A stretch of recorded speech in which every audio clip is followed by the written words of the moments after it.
PCN వార్తలకు స్వాగతం. వార్తల్లోని ముఖ్యాంశాలు.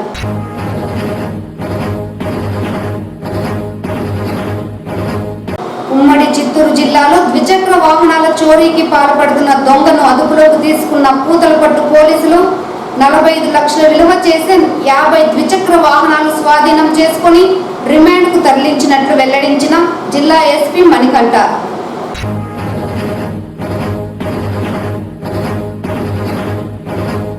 మాజీ ఎంపీ విజయసాయిరెడ్డి మీడియా ప్రతినిధులపై చేసిన వ్యాఖ్యలు కడు ఆక్షేపణీయం.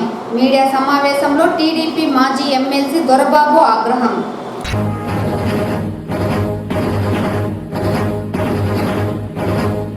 పబ్లిక్ గ్రీవెన్స్ రెడ్రెసల్ సిస్టంలో వచ్చే సమస్యలను తక్షణమే పరిష్కరించాలి.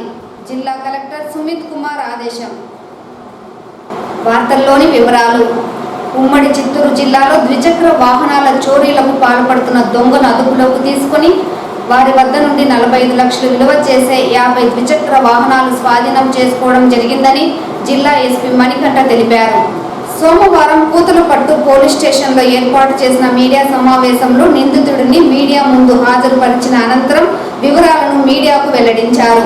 చిత్తూరు, తిరుపతి, నెల్లూరు జిల్లాలలో గత కొద్ది రోజులుగా ద్విచక్ర వాహనాలు చోరీకి గురవుతున్నట్లు ఫిర్యాదులు అందడంతో చిత్తూరు డీఎస్పీ రాజగోపాల్ రెడ్డి ఆధ్వర్యంలో ప్రత్యేక బృందాలు ఏర్పాటు చేసి తనిఖీలు చేపట్టామని, ఇందులో భాగంగానే ఆదివారం సాయంత్రం చిత్తూరు జిల్లా కేంద్రంలోని రంగంపేట క్రాస్ వద్ద ద్విచక్ర వాహనాలు తనిఖీ చేస్తున్న నేపథ్యంలో అనుమానాస్పదంగా ఓ వ్యక్తి మోటార్ సైకిల్ నుండి పారిపోవడం జరిగిందని, అతనిని అదుపులోకి తీసుకుని విచారించడంతో ద్విచక్ర వాహనాలకు చోరీకి పాల్పడింది తననేనని వెల్లడించినట్లు తెలిపారు.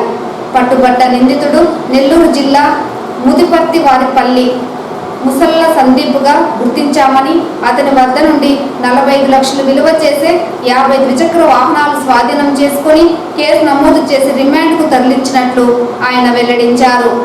కేసు ఛేదనలో ఉత్తమ ప్రతిభ కనపరిచిన పోలీసులకు ఈ సందర్భంగా ఆయన అభినందనలు తెలియజేశారు.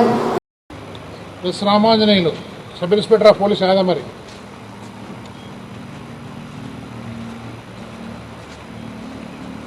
ఈ Devarajula Reddy ASI,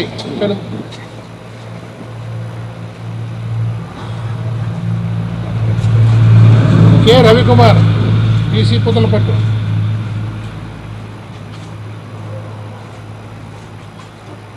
Shri V Venugopal Reddy PC Puthalapattu,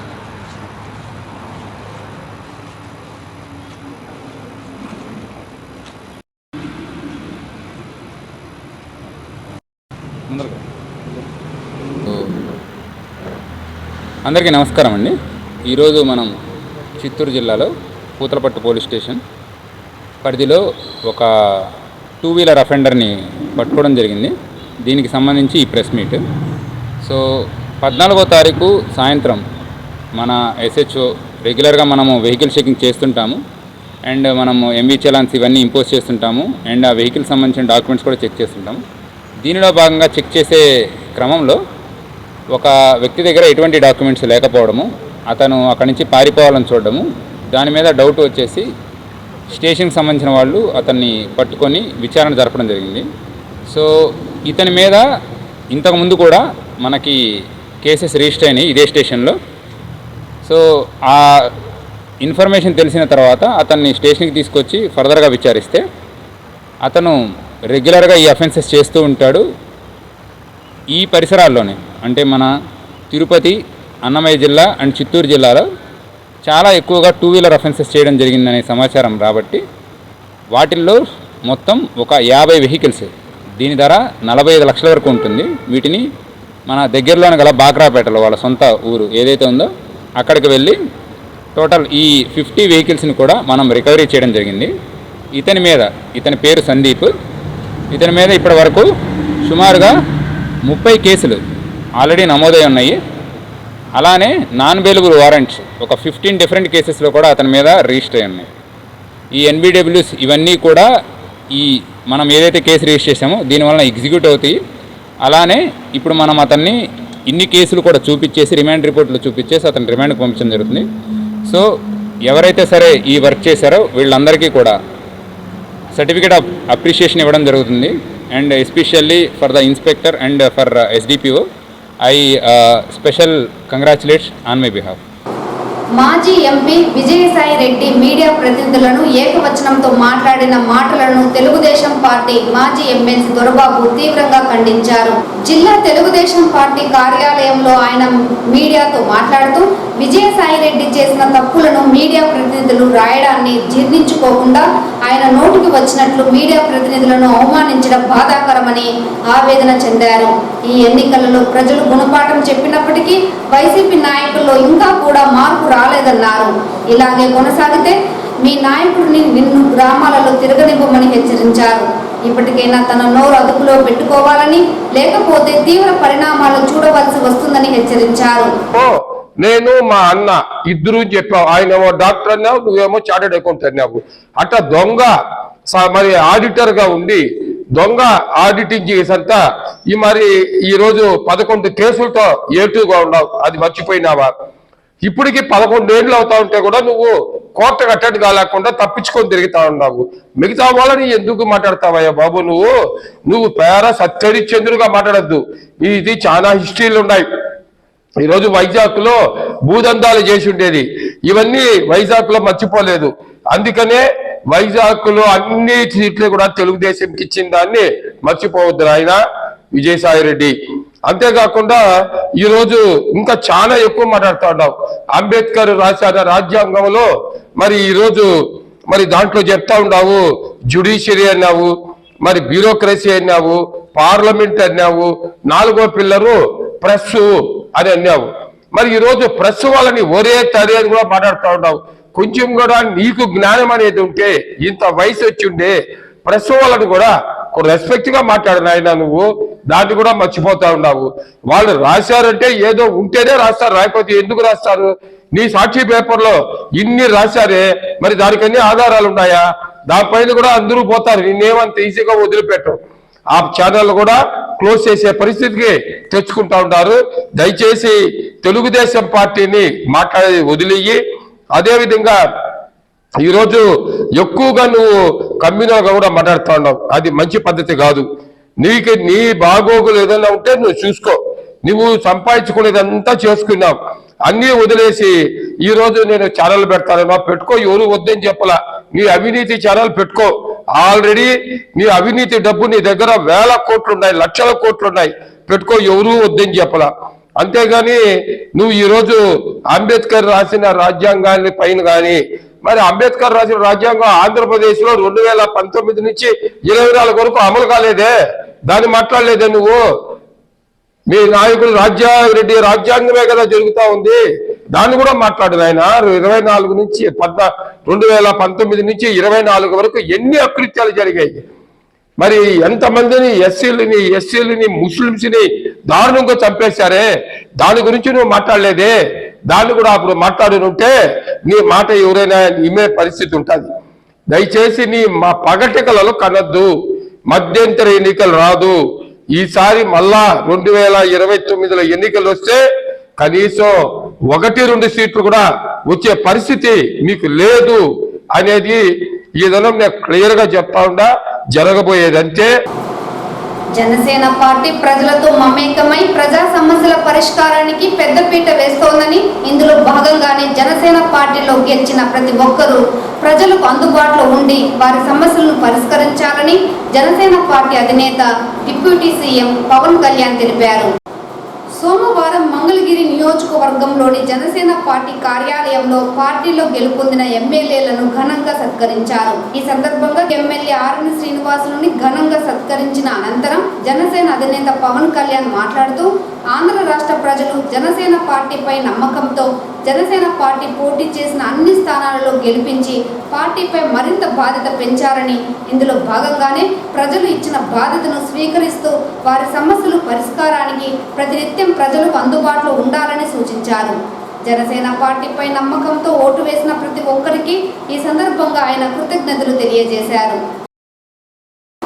public grievance redressal సిస్టంలో వచ్చే సమస్యలను వెంటనే పరిష్కరించాలని జిల్లా కలెక్టర్ సుమిత్ కుమార్ పేర్కొన్నారు.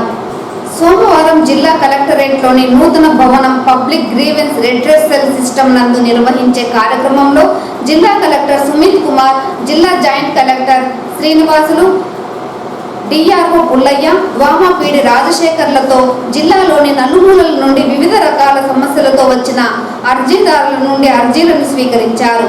జిల్లా కలెక్టర్ సుమిత్ కుమార్ ప్రత్యేక చొరవ తీసుకొని అర్జీదారుల సమస్య గురించి క్షుణ్ణంగా తెలుసుకున్నటకు సంబంధిత అధికారులతో స్వయంగా తానే ఫోన్లో మాట్లాడడంతో పాటు అర్జీదారుని ద్వారా మాట్లాడించి పరిష్కారానికి చర్యలు తీసుకునేలా చర్యలు చేపడుతున్నారు. ఈ సందర్భంగా జిల్లా కలెక్టర్ మాట్లాడుతూ ప్రజా సమస్యల పరిష్కారం నాకు జిల్లా స్థాయిలో, నియోజకవర్గ, మండల స్థాయిలో నిర్వహించే ప్రజా సమస్యల పరిష్కార వేదిక కార్యక్రమంలో విధిగా నియోజకవర్గ, మండల స్థాయి అధికారులు వారి పరిధిలో హాజరవ్వాలని, వారి శాఖల పరిధిలో వారి కింద స్థాయి అధికారులు ఈ కార్యక్రమంలో పాల్గొంటున్నది లేనిది జిల్లా అధికారులు పరిశీలించాలన్నారు. ఈ కార్యక్రమంలో అందిన అర్జీల పరిష్కారంకు అధికారులు తీసుకుంటున్న చర్యలపై ప్రతి వారం సమీక్ష నిర్వహించబడుతుందన్నారు. అర్జీల పరిష్కారంలో అధికారులు అలసత్వం వీడి పరిష్కారమే ప్రధానంగా పనిచేయాలన్నారు.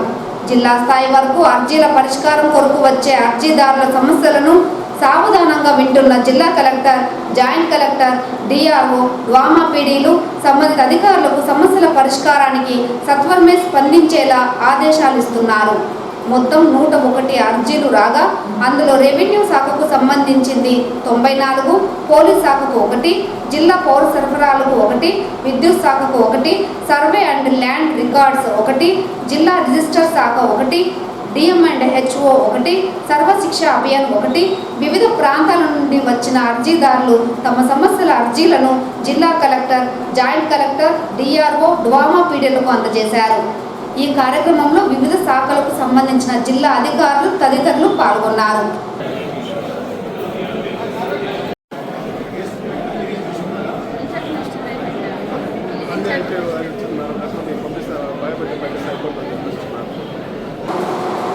మాజీ ముఖ్యమంత్రి కర్మవీరర్ కుమారస్వామి కామరాజన్ 122వ జయంతి వేడుకలు నాడర్ సంక్షేమ సంఘం ఆధ్వర్యంలో సోమవారం ఘనంగా సాగింది. స్థానిక గాంధీ సర్కిల్ కామరాజన్ చిత్రపటాన్ని ఏర్పాటు చేసి ముఖ్య నేతలు ఘన నివాళులర్పించారు. అలాగే నగరంలో పలు సేవా కార్యక్రమాలు చేపట్టారు. ఈ సందర్భంగా నాడర్ సంక్షేమ సంఘం రాష్ట్ర అధ్యక్షులు ఉదయ్ సూర్యన్ నాడర్ మాట్లాడుతూ మద్రాసు ముఖ్యమంత్రిగా కామరాజన్ ఆరోగ్యం, విద్యా రంగంలో విప్లవాన్ని సృష్టించారన్నారు. తన జన్మదినాన్ని విద్యాభివృద్ధి దినంగా జరుపుకోవాలని తీసుకున్న నిర్ణయం తరతరాలకు అవగాహన కల్పించేందుకు కామరాజన్ చర్యలను ఎత్తి చూపారు. భారత స్వాతంత్ర పోరాటంలో కామరాజన్ మరుపురాని పాత్ర పోషించారని వివరించారు. ప్రజల కష్టాలను తీర్చేందుకు కామరాజన్ పనిచేశారని, ఆయన శ్రద్ధగల, దయగల పరిపాలకుడు అని అభివర్ణించారు. ఆయన వ్రాసిన స్త్రీకి వినయపూర్వకమైన నివాళులు భారతదేశ విద్యా సాధికారత అభివృద్ధిపై ప్రభావం చూపించిందన్నారు. దక్షిణాది అగ్రగామి తమిళ రాజకీయాలలో ప్రముఖమైన పాత్ర పోషించారని, దేశానికి విశేషమైన సహకారం అందించారన్నారు. తమిళనాడులో మధ్యాహ్న భోజన పథకానికి ప్రవేశపెట్టి విద్యారంగంలో సంచలనాత్మక నిర్ణయాలు చేశారని కొనియాడారు. ఆయన జయంతి వేడుకలను చిత్తూరు పట్టణంలో ఘనంగా నిర్వహించడం సంతోషంగా ఉందన్నారు. కామరాజన్ జయంతి వేడుకలు దిగ్విజయంగా జరుపుకునేందుకు సహకారం అందించిన చిత్తూరు ఎమ్మెల్యే గురుజాల జగన్మోహన్ కు, డిఎస్పీ రాజగోపాల్ రెడ్డికి కృతజ్ఞతలు ప్రకటించారు. ఈ కార్యక్రమంలో నాడర్ సంక్షేమ సంఘం నాయకులు మునీశ్వరన్ నాడర్, సెల్వకుమార్ నాడర్ తదితరులు పాల్గొన్నారు.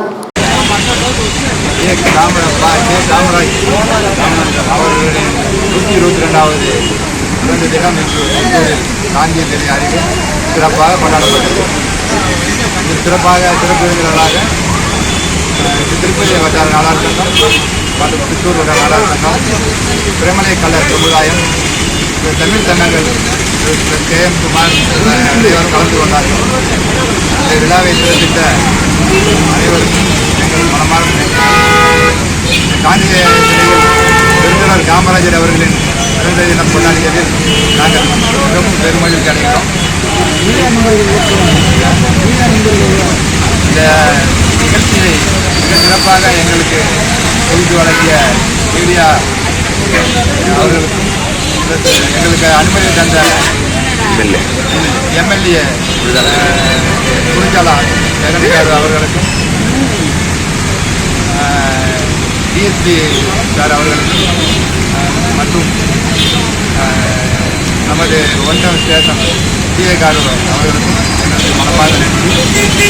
விழாவை சிறப்பாக நடத்திய அனைவருக்கும் எனது மனமார்ந்த நன்றிகள். ఆగస్టు 2వ తేదీన ఆరుద్ర నక్షత్రాన్ని పురస్కరించుకొని రామానుజుల వారికి 3వ తేదీన పునర్వాసు నక్షత్రాన్ని పురస్కరించుకొని శ్రీరాముల వారికి ఘనంగా ప్రత్యేక పూజలు నిర్వహిస్తున్నట్లు నగరంలోని కోదండ రామాలయం ప్రధాన అర్చకులు వేణుగోపాల స్వామి తెలిపారు. సోమవారం ఉదయం 11 గంటలకు ఆయన మీడియాకు వెల్లడిస్తూ ఆరుద్ర నక్షత్రం రోజున రామానుజుల వారికి సహస్ర కలశాభిషేకం, తిరుమంజనము, వేద ప్రభంజనము, సాతుమోర నిర్వహిస్తామన్నారు. పునర్వాసు నక్షత్రాన్ని పురస్కరించుకొని శ్రీరాముల వారికి స్నపన తిరుమంజనము, సాతుమోర, ప్రత్యేక అర్చనలు, తీర్థప్రసాద వినియోగం ఉంటుందన్నారు. భక్తులు విశేష సంఖ్యలో పాల్గొని స్వామివారి కృపా కటాక్షానికి పాత్రలు కావాలని కోరారు. యాగవం దశరథాత్మకమప్రమేయం సీతాపతిం ప్రజ్ఞాన్వయ రత్నదీపం అజానబాహమరవింద దళాయదాక్షం రామం ప్రశంసాచర వినాశకరణమానం. జై శ్రీరామ్. చిత్తూరు పట్టణ ప్రజలకి అందరికీ కూడా శ్రీ కోదండరామస్వామి దేవస్థానం ప్రతి నెల ఆరుద్ర నక్షత్రం, పునరుసు నక్షత్రం విశేషమైనటువంటి అభిషేకాలు జరుగుతూ ఉన్నాయి. ఆరుద్ర నక్షత్రం రోజు రామానుజ స్వామి వారికి అభిషేకము, అర్చన, సాతుమర విశేషంగా జరుగుతుంది. పునరుసు నక్షత్రం రోజు రాముల వారికి నవకలశ స్థపన తిరుమంజనము, సహస్రనామార్చన, వేద సాతుమరై ప్రబంధ గోష్ఠి అంతా కూడా ఉంటారు. కావున భక్తులందరూ ఇచ్చేసి సదరు కార్యక్రమంలో పాల్గొని రాముల వారి అనుగ్రహాన్ని పొందాలని కోరుతున్నాం. ఈ నెల ఆగస్టు 2వ తేదీ ఆరుద్ర నక్షత్రాన్ని పురస్కరించుకొని రామానుజుల వారికి సహస్ర కలశాభిషేకము, తిరుమంజనము, సాతుముర, వేద ప్రబంధంతో కూడా విశేష పూజలు జరుగుతాయి. అదేవిధంగా 3వ తేదీ 3/8/2024 తేదీ పునరుసు నక్షత్రాన్ని పురస్కరించుకొని రాముల వారికి స్థపన తిరుమంజనము, అర్చన, తదుపరి వేద సాతుమర జరుగుతుంది. తీర్థప్రసాదం జరుగుతుంది. కావున భక్తులందరూ ఇచ్చేసి సదరు కార్యంలో పాల్పంచుకొని స్వామివారి కృపకు పాత్రలు కాగలని కోరుచున్నాం. ప్రజా ఫిర్యాదుల పరిష్కారంలో భాగంగా వచ్చే ఫిర్యాదులను చట్ట ప్రకారం విచారణ జరిపి నిర్దేశించిన గడువు లోపల పూర్తి చేయాలని జిల్లా ఎస్పీ మణికంఠ తెలిపారు. ప్రజా ఫిర్యాదుల పరిష్కార కార్యక్రమంలో భాగంగా సోమవారం జిల్లా నలుమూలల నుండి వచ్చిన అర్జీదారుల నుండి జిల్లా ఎస్పీ అర్జీలను స్వీకరించారు. ఈ కార్యక్రమంలో భాగంగా మొత్తం 37 ఫిర్యాదులు అందగా అందులో కుటుంబ తగాదాలకు సంబంధించి 3, వేధింపులకు సంబంధించినవి 4, డబ్బు తగాదాలకు సంబంధించింది 9, భూ తగాదాలకు సంబంధించింది 16, ఆస్తి తగాదాలకు సంబంధించి 5 ఫిర్యాదులు అందాయన్నారు. అనంతరం ఎస్పీ మాట్లాడుతూ ప్రజా ఫిర్యాదుల పరిష్కారంలో అలసత్వం వహించరాదని, ప్రతి సోమవారం జరిగే ఈ కార్యక్రమంలో భాగంగా వచ్చే ఫిర్యాదులు ప్రతి ఒక్కటి క్షేత్రస్థాయిలో పరిశీలించి పూర్తి చేయాలని అధికారులకు ఆదేశాలు జారీ చేశారు. ఈ కార్యక్రమంలో అడిషనల్ ఎస్పీ అడ్మిన్ ఆరిఫుల్లా, దిశ డిఎస్పీ సుధాకర్ రెడ్డి తదితర సిబ్బంది పాల్గొన్నారు.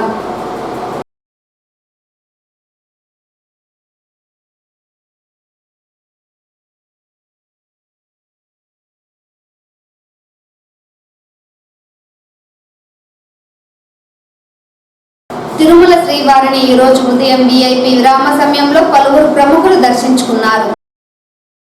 స్వామివారిని దర్శించుకున్న వారిలో మాజీ మంత్రి నక్క ఆనందబాబు, తెలంగాణ మాజీ మంత్రి కొప్పుల ఈశ్వర్, తిరుపతి ఎంపీ గురుమూర్తి, ఎమ్మెల్యే ఏలూరు సాంబశివరావు, భారత్ బయోటిక్ ఎండి ఎల్లా సుచిత్ర, ఎల్లా కృష్ణ వేరువేరుగా స్వామివారి సేవలో పాల్గొని మొక్కులు చెల్లించుకున్నారు. శ్రీవారి దర్శనార్థం తిరుమలకు విచ్చేసిన వీరికి ఆలయ అధికారులు స్వాగతం పలికి దర్శన ఏర్పాట్లు చేశారు.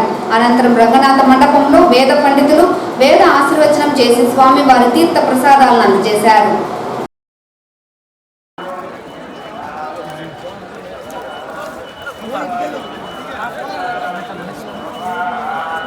కొంచెం జరుపుకోండి sir. Sir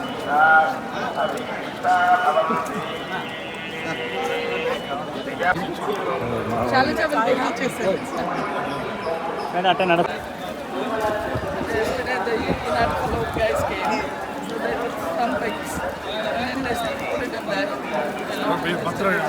Today's morning, I think. So people are calling.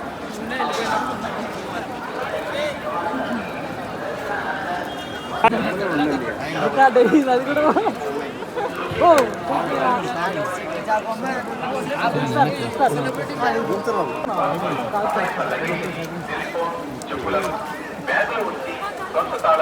ఈ వార్తలు ఇంతటితో సమాప్తం. నమస్కారం.